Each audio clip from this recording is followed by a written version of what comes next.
Hello students, welcome to my YouTube channel Geography Guru. आज हम पढ़ने और समझने वाले हैं क्लास 9 हिंदी की वर्कशीट संख्या 33 यानी कि 33 को।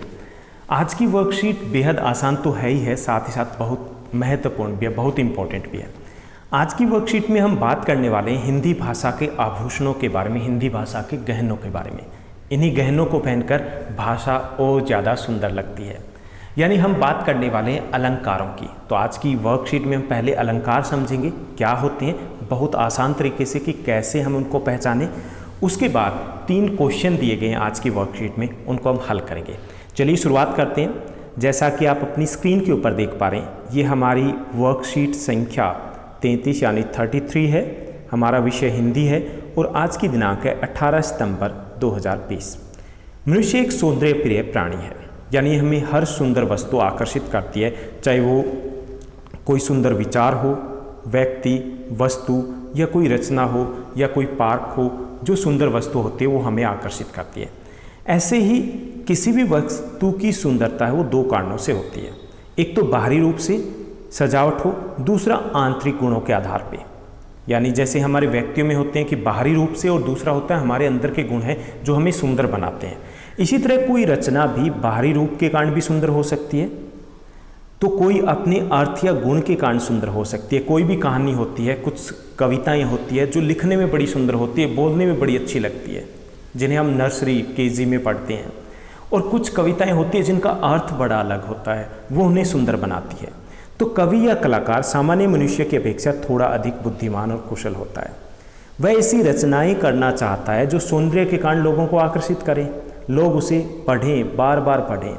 और किसी भी रचना को सुंदर और सजावट करने का तरीका या साधन वास्तव में अलंकार कहलाता है।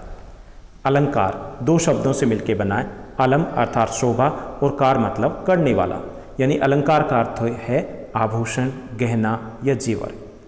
इसी तरीके से हिंदी भाषा में या किसी भी भाषा में जब उस भाषा को सुंदर तरीके से लिखा जाता है, चाहे वो शब्द के कारण या उसके अर्थ के कारण वो सुंदर बनती है, तो उसे हम बोलते हैं अलंकार।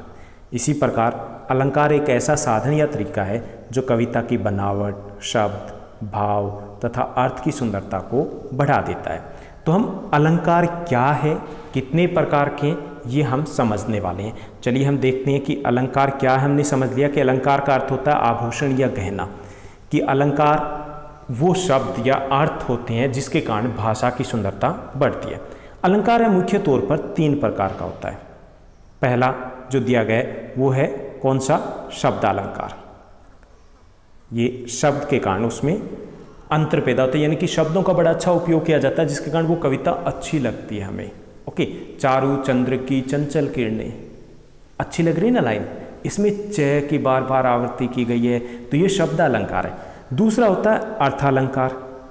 कनक कनकते सोगुनी मादकता अधिकाय, यहाँ पे शब्दों में इतनी सुंदरता नहीं है, इसके अर्थ में सुंदरता है, तो यहाँ अर्थालंकार है। और तीसरा होता है उभयालंकार। आज हम शब्दालंकार है उसकी बात करने वाले हैं। शब्दालंकार है वो 3 उसके भेद होते हैं, अनुप्रास, यमक और श्लेष अलंकार। अब अनुप्रास अलंकार कौन सा होता है? अनुप्रास अलंकार होता है जिसमें एक ही शब्द यानी कि एक ही वर्ण का एक से अधिक बार प्रयोग किया जाए, एक ही वर्ण का एक से अधिक बार उपयोग हो। जैसे चारु चंद्र की चंचल किरणें, चे आ रहा है बार बार, तो यहाँ पे क्या है? अनुप्रास अलंकार है। ओके, तो ये किसके कारण पैदा हुआ? शब्द के कारण, तो ये शब्द अलंकार का रूप है। दूसरा होता है यमक अलंकार। यमक अलंकार क्या होता है? जब किसी वाक्य काव्य पंक्ति में एक ही शब्द का 2 बार प्रयोग हो लेकिन हर बार अर्थ अलग अलग हो, तो वहाँ पर यमक अलंकार होता है। जैसे कनक कनकते सोगुनी मादकता अधिकाय, कनक कनकते सोगुनी मादकता अधिकाय, वो खाए बोराए वो पाए बोराए। यहाँ एक बार जो कनक है उसका अर्थ है धतूरा, और दूसरी बार जो कनक है उसका अर्थ है सोना, सोना गोल्ड। तो अब यहाँ पर शब्द है वो 2 बार प्रयोग हुआ है लेकिन दोनों बार उनका अर्थ अलग है, तो यहाँ पर उन शब्दों के कारण चमक पैदा हुई है, तो यहाँ पर यमक अलंकार है। क्या बोला हमने? कनक कनकते सोगुनी मादकता अधिकाय, वो खाए बोराए वो पाए बोराए, कि जो कनक यानी कि धतूरा है उससे ज़्यादा नशा सोने में होता है। धतूरा तो खाने से नशा होता है, लेकिन सोना तो मिल जाए तो भी लोग पागल हो जाते हैं। ओके। तीसरा जो अलंकार है वो श्लेष अलंकार है। श्लेष अलंकार तब होता है जब एक ही शब्द के कई सारे अर्थ निकले, एक ही शब्द के कई सारे अर्थ निकले, तब वहां पर श्लेष अलंकार होता है। तो ये तीनों जो अलंकार है उसको हम आज की जो हमें वर्कशीट दी गई है उसमें हमें 3 टास्क दिए हैं, उनके द्वारा और ज़्यादा समझने का प्रयास करेंगे। चलिए हम देखते हैं हमारे आज के प्रश्नोत्तर दिए गए हैं। पहला जो हमारा क्वेश्चन दिया गया है वो दिया गया है अलंकार किसे कहते हैं। जिस प्रकार मनुष्य अपनी सुंदरता बढ़ाने के लिए विभिन्न आभूषणों का प्रयोग करते हैं, उसी प्रकार काव्यों की सुंदरता बढ़ाने के लिए अलंकारों का उपयोग किया जाता है। अतः काव्यों को शब्दों और दूसरे तत्वों की मदद से सुसज्जित करने वाला ही अलंकार है। ओके, यानी कि जैसे मनुष्य अपनी सुंदरता बढ़ाने के लिए आभूषण प्रयोग करते हैं, वैसे हम काव्य यानी कविताओं की सुंदरता बढ़ाने के लिए अलंकारों का प्रयोग करते हैं। ये तो हमने बता दिया कि अलंकार क्या है। अब अलंकार होते क्या है कि जो काव्य है उनको शब्द या अर्थों की सहायता से हम जब सुसज्जित करते हैं तो उसे हम अलंकार कहते हैं। दूसरा हमारा क्वेश्चन है बेहद आसान है, अलंकार के मुख्य भेद कितने होते हैं। तो अलंकार के मुख्य 2 भेद हैं, उसमें एक और हमने जोड़ दिया, तो यहाँ पे आप 3 भेद लिखोगे। 3 भेद होते हैं, शब्दालंकार, अर्थालंकार और उभयालंकार। तीसरा हमारा क्वेश्चन दिया गया, हमें कुछ पंक्तियां दी गई है, निम्नलिखित पंक्तियों में अलंकार की पहचान कीजिए। तो यहाँ पे कुछ पंक्तियां दी गई जिनकी हमें पहचान करनी है। पहली जो पंक्ति है, चारु चंद्र की चंचल किरणें खेल रही थी जलथल में, यहाँ पे च की बार बार पुनरावृत्ति हुई, बार बार आए, तो यहाँ पे अनुप्रास अलंकार है। काली घटा का घमंड घटा, यहाँ पे घटा शब्द है 2 बार उपयोग में लाया गया है, 2 बार प्रयोग किया गया, लेकिन दोनों बार इसका अर्थ अलग अलग है। एक बार काली घटा बादलों की बात की जा रही है, दूसरी बार घटा मतलब घटना, कम होना है, तो यहाँ यमक अलंकार है।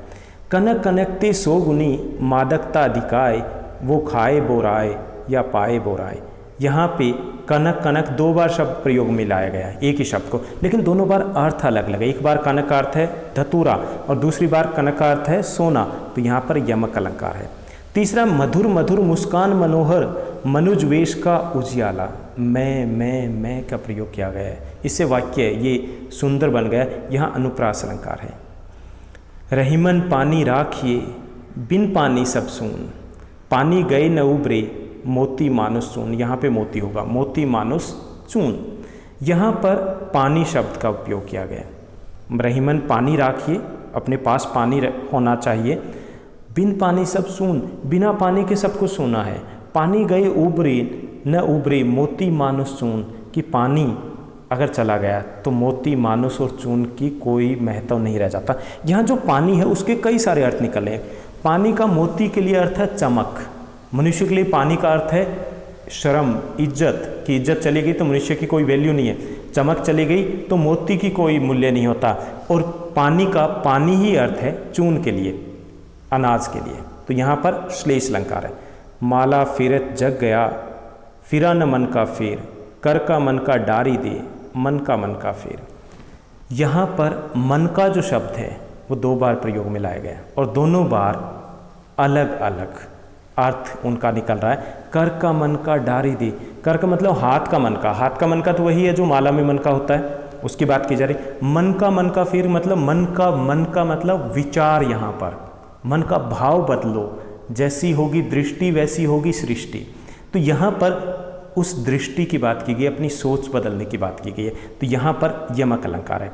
आज की जो हमारी वर्कशीट थी उसमें की जो नीचे का कुछ भाग था वो आपको शायद दिखाई नहीं दे रहा होगा, मिस प्रिंट था, लेकिन ये क्वेश्चंस उसी से संबंधित हैं। तो उम्मीद करता हूँ आपको ये वर्कशीट अच्छे से समझ में आई होगी, आपकी पढ़ाई स्टडी बहुत अच्छे से चल रही होगी। इस चैनल को लाइक शेयर और सब्सक्राइब ज़रूर कीजिएगा और अपना क्लास तो आपकी मुझे डेफिनेटली पता है, अपने स्कूल और नाम के साथ एक छोटा सा कमेंट भी कीजिएगा। Thank you, bye bye, have a nice day.